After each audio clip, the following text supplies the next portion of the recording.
আজকে পশ্চিম অ্যাকচুয়ালি গাঙ্গেয় পশ্চিমবঙ্গের সব জেলাতেই আপনার বৃষ্টি হওয়ার সম্ভাবনা আছে। ভারী বৃষ্টি কোথাও নয়, যেমন ধরুন পশ্চিম মেদিনীপুর, পূর্ব মেদিনীপুর, দক্ষিণ 24 পরগনা এবং উত্তর 24 পরগনা এই জেলাগুলিতে কিছু জায়গায় আপনার হালকা ও মাঝারি বৃষ্টির সম্ভাবনা আছে। কোনো জায়গাতে কিন্তু ভারী বৃষ্টি নেই। এবং গাঙ্গেয় পশ্চিমবঙ্গের বাকি জেলাগুলিতে বিক্ষিপ্তভাবে দু এক জায়গাতে হালকা মাঝারি বৃষ্টিপাত হওয়ার সম্ভাবনা আছে, সেটা আজকে।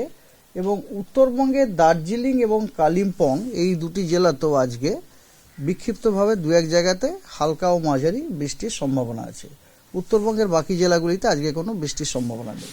আগামীকাল গাঙ্গেয় পশ্চিমবঙ্গের কোনো জেলাতেই বৃষ্টিপাতের কোনো সম্ভাবনা নেই।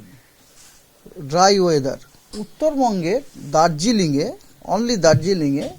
দু এক জায়গাতে বিক্ষিপ্তভাবে হালকা মাঝারি বৃষ্টি এবং তার সাথে তুষারপাত হওয়ার সম্ভাবনা আছে 22 তারিখ। এরপরে 23, 24, 25, 26, 27 এই 5 দিনে পশ্চিমবঙ্গের কোনো জেলাতেই কোথাও কোনো বৃষ্টির সম্ভাবনা নেই। তার মানে মানুষকে খালি আজ অবধি একটু ওয়েট করতে হবে। দক্ষিণবঙ্গের লোককে আজকে ওয়েট করতে হবে, কাল থেকে তারা আবার চিড়িয়াখানা বা ইকো পার্ক তারা যেতে পারবেন। আর উত্তরবঙ্গের কেবলমাত্র দার্জিলিংটাতে একটু সমস্যা আছে, সেটাও হচ্ছে খালি আজ এবং আগামীকাল। পরশুদিন থেকে উত্তরবঙ্গেরও কোনো জেলাতেই কোনো বৃষ্টির সম্ভাবনা নেই। পশ্চিমী ঝঞ্ঝা তাহলে আজকেই শেষ নাকি? পশ্চিমী ঝঞ্ঝা যেটা এসেছিল সেটা বেরিয়ে চলে গেল। যাওয়ার জন্য আমাদের পশ্চিমবঙ্গ এখন ওই পশ্চিমী ঝঞ্ঝা যেটা বেরিয়ে গেল তার পশ্চিম দিকে রয়েছে। এবং পশ্চিম দিকে থাকার জন্য আমাদের পশ্চিমবঙ্গের জেলাগুলিতে, উত্তরবঙ্গ দক্ষিণবঙ্গ দুটি, ওই জেলাগুলিতে আগামী 24 ঘন্টাতে মিনিমাম টেম্পারেচার 2 থেকে 3 ডিগ্রি কমার সম্ভাবনা আছে।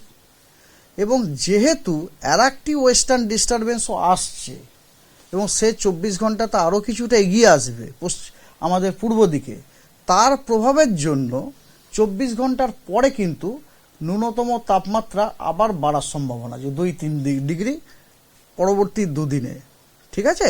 এবং তারপরে কিন্তু ন্যূনতম তাপমাত্রার কোনো বড়সড় পরিবর্তনের কোনো সম্ভাবনা নেই। বড়দিন 25 তারিখে তো আমরা শুষ্ক ওয়েদার পাবো। খুব কি শীত পাবো না এটা মডারেট হালকা হালকা শীতের আমেজ? 2-3 ডিগ্রি দেখুন। আগামীকাল কত দাঁড়ায়? ইংবাল হচ্ছে 22 তারিখ। আগামীকাল আপনার 2-3 ডিগ্রি কমে যাবে হয়তো। আচ্ছা, আগামীকাল যদি 2-3 ডিগ্রি কমে যায় এবং তারপরে তো আবার বাড়ার সম্ভাবনা আছে, তার মানে আপনার খুব ঠান্ডা থাকবে না।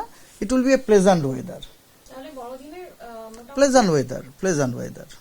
কুয়াশা পড়ার যথেষ্ট সম্ভাবনা। আজকে দক্ষিণবঙ্গের সব জেলাতেই ভোরবেলায় আপনার আইসোলেটেড ডেন্স ফগের সতর্কবার্তা আছে এবং তাতে দৃশ্যমানতা 200 মিটারের নিচে নেমে যাবে আর কি, ঠিক আছে? এবং আগামীকাল আর উত্তরবঙ্গেও আপনার দার্জিলিং, কালিম্পং, জলপাইগুড়ি এবং আলিপুরদুয়ার এই 4টি জেলা বাদ দিয়ে উত্তরবঙ্গের বাকি জেলাগুলিতেও কিন্তু আইসোলেটেড ডেন্স ফগের সতর্কবার্তা দেওয়া হয়েছে। সেখানে দৃশ্যমানতা আপনার 200 মিটারের নিচে থাকে। এই 4টি জেলা বাদ দিয়ে যে নামগুলো করলাম, দার্জিলিং, কালিম্পং, জলপাইগুড়ি, আলিপুরদুয়ার, এই 4টে জেলা বাদ দিয়ে উত্তরবঙ্গের অন্য জেলাগুলি, that means I mean to say Coochbehar, উত্তর দিনাজপুর, দক্ষিণ দিনাজপুর এবং মালদা, এই জেলাগুলিতে আইসোলেটেড ডেন্স ফগের সতর্কবার্তা দেওয়া হয়েছে আজকে এবং তাতে দৃশ্যমানতা 200 মিটারের নিচে নেমে যাওয়ার সম্ভাবনা।